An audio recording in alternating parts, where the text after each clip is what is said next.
তারেক রহমানের ঐতিহাসিক প্রত্যাবর্তনের মধ্য দিয়ে বিএনপিতে নতুন করে পথ চলার সংকল্প তৈরি হয়েছে। এ বিষয়ে আলোচনার জন্য স্টুডিওতে আমাদের সঙ্গে যোগ দিয়েছেন মোহনা টেলিভিশনের যুগ্ম বার্তা সম্পাদক রেজা খান। রেজা, আপনাকে স্টুডিওতে স্বাগত। যেমনটা আমরা বলছিলাম, দীর্ঘ ১৭ বছরের প্রতীক্ষার অবসান ঘটল, তারেক রহমান দেশে ফিরলেন। একে কেন্দ্র করে আগামী রাজনীতি এবং পরবর্তীতে নির্বাচনের গতিপথ কেমন দেখছেন? এটা বহুল প্রত্যাশিত। আপনাকে ধন্যবাদ। আজকে আসলে বহুল প্রত্যাশিত একটি দিন।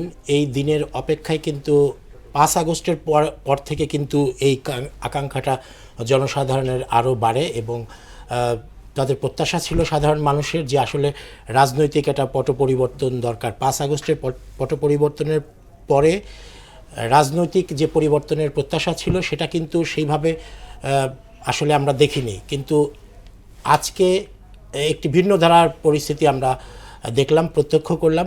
আপনি দেখেছেন দূর দূরান্ত থেকে সাধারণ মানুষের যে উচ্ছ্বাস, বাঁধভাঙা উচ্ছ্বাস, সেটা ছিল আসলে চোখে পড়ার মতো। এবং সার্বিক পরিস্থিতিতে আমরা দেখেছি এর মাধ্যমে কিন্তু একটি গুণগত পরিবর্তন আসবে বলে প্রত্যাশা করছে সাধারণ মানুষ। এবং তারেক জিয়ার বক্তব্য আপনি বিশ্লেষণ করলে দেখুন তিনি কিন্তু রাজনৈতিক ঐক্যের ডাক দিয়েছেন।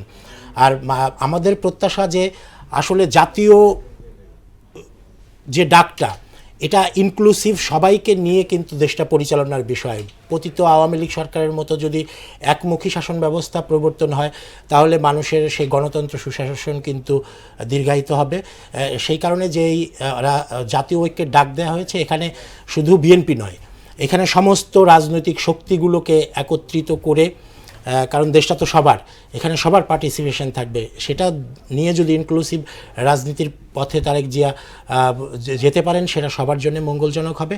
এবং আমরা তার বক্তব্য দেখলাম, দেখার পরে আমাদেরকে মনে হলো যে আসলে তিনি কিন্তু অনেকটাই পরিণত হয়েছেন। যেমন তার বক্তব্যে ভেতরে কিন্তু কোনো মেলোড্রামা আমরা দেখিনি। যেরকম তিনি ১৭ বছর পর দেশে ফিরলেন, তিনি কিন্তু আবেগ আপ্লুত হয়ে পড়তে পারতেন, কান্নায় ভেঙে পড়তে পারতেন তার মায়ের কথা স্মরণ করে। এটা আমরা সাধারণ মানুষ ১৭ বছর পর যদি দেশে আসতাম, আমাদের ভেতরে এই প্রতিক্রিয়া হতে পারত। কিন্তু তিনি কিন্তু দেশের মাটি স্পর্শ করেছেন নগ্ন পায়ে এবং মাটি হাতে তুলে নিয়েছেন। তিনি কিন্তু সেজদায় যেতে পারতেন, এরকমও অনেকে বলছে সেজদায় যেতে পারতেন, কিন্তু সেটা কিন্তু মেলোড্রামা হয়ে যেত। কিন্তু তিনি তার বডি ল্যাঙ্গুয়েজটা ছিল প্র্যাকটিক্যাল এবং তিনি কিন্তু আবেগ আপ্লুত হননি।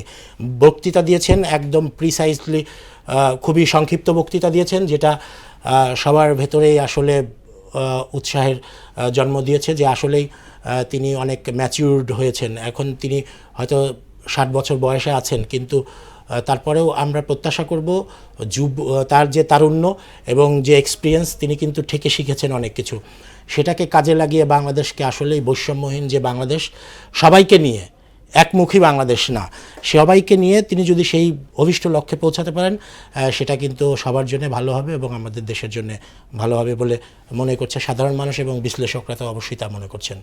ইতিবাচক রাজনীতির ক্ষেত্রে কি কি চ্যালেঞ্জ থাকবে বলে আপনি মনে করছেন? আসলে রাজনীতি তো সবসময়ই চ্যালেঞ্জের বিষয় এবং এখন আমাদের কিন্তু এই মাল্টি ডাইভার্সনাল অ্যাপ্রোচ এসছে।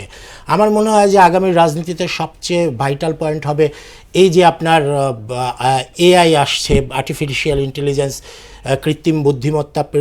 আপনি দেখেছেন যে গুজব এখন কিন্তু সোশ্যাল মিডিয়ার মাধ্যমে, আপনি একটা উস্কানির মাধ্যমে কিন্তু লাখো লাখো মানুষকে জড়ো করা সম্ভব হচ্ছে এবং তাদের মাধ্যমে কিন্তু সহিংসতা করা সম্ভব হচ্ছে। আমরা দেখছি যে ৫ আগস্ট পরবর্তী যে সময়, সেখানে কিন্তু এই ঘটনা বারবার ঘটছে। অর্থাৎ মানুষ এত পরিমাণ ইনভলভ এই সোশ্যাল মিডিয়ার সঙ্গে, এটাকে আসলে নিয়ন্ত্রণ করে আসলে যে খাঁটি রাজনীতি বা বস্তুনিষ্ঠ রাজনীতি, সেটা করা খুবই টাফ হয়ে দাঁড়াবে। এটা একটা বড় চ্যালেঞ্জ হবে সব রাজনৈতিক দলের জন্যে, যে এই সোশ্যাল মিডিয়াগুলোকে নিয়ন্ত্রণ করে সাধারণ মানুষকে বস্তুনিষ্ঠ সংবাদের মাধ্যমে কিভাবে বাংলাদেশকে পরিচালিত করবে, একটা বড় চ্যালেঞ্জ। এর পাশাপাশি যদি আপনি বিভিন্ন রাজনৈতিক সমীকরণ আছে এখানে, ধরেন আমাদের যে পরাজিত শক্তি, সেই শক্তির কিন্তু একটা বড় তার অর্থাৎ শেখ রেহানার মেয়ে কিন্তু ব্রিটেনে ছিলেন, ব্রিটেনে এমপি ছিলেন এবং সেখানেই কিন্তু ছিলেন তারেক রহমান। অর্থাৎ সেখানে কিন্তু এই পরাজিত শক্তির কিন্তু প্রভাব রয়েছে ব্রিটেনে, এবং আমেরিকাতে বসে আছে কিন্তু শেখ হাসিনার ছেলে সজীব ওয়াজেদ জয়। এবং আমাদের পার্শ্ববর্তী দেশ রয়েছে ভারতের সঙ্গে কিন্তু আমেরিকার বাইলেটারাল সম্পর্ক রয়েছে এবং নানামাত্রিক সম্পর্ক রয়েছে, এবং সেই ভারতে কিন্তু এখন লুকিয়ে আছে পলাতক শেখ হাসিনা। তো এই যে ভারত, আমেরিকা, ব্রিটেন, এই যে রাজনৈতিক পরিক্রমা, এর সঙ্গে আবার আছে পাকিস্তান, এই নানামাত্রিক চতুর্মুখী যে চাপ, এই চাপটাকে কেন্দ্র করে তারেক জিয়ার রাজনৈতিক চ্যালেঞ্জ বলতে গেলে এটা আসলে হিমালয় সমান চ্যালেঞ্জ আছে।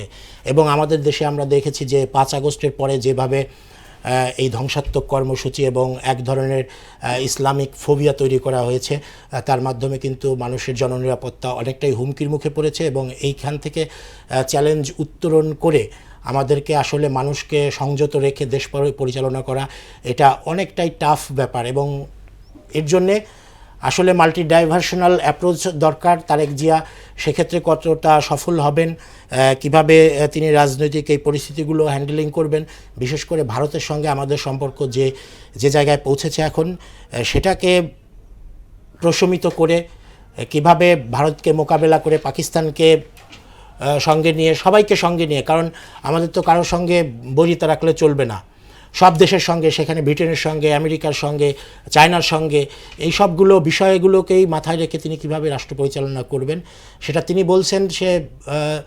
তিনি তার একটা প্ল্যান আছে, পরিকল্পনা আছে, তিনি কিন্তু উনি বলেছেন আজকে আই হ্যাভ এ প্ল্যান। সেই প্ল্যানটা কি হয় সেটা দেখার জন্য আসলে আমরা উদ্বিগ্ন, এবং আমাদের উদ্বেগ আছে, আমাদের উৎসাহ আছে, উৎকণ্ঠা আছে, সব মিলেই আমরা প্রত্যাশা করছি যে এর মাধ্যমে ভালো কিছুর সূচনা হবে। তবে বাংলাদেশের রাজনৈতিক পরিস্থিতি কিন্তু ডে বাই ডে আমরা দেখেছি যে আসলে এটা যে সরকারি ক্ষমতায় আসে সেই সরকারি কিন্তু জনগণের আশা আকাঙ্ক্ষার কিন্তু প্রতিফলন ঘটাতে পারে না।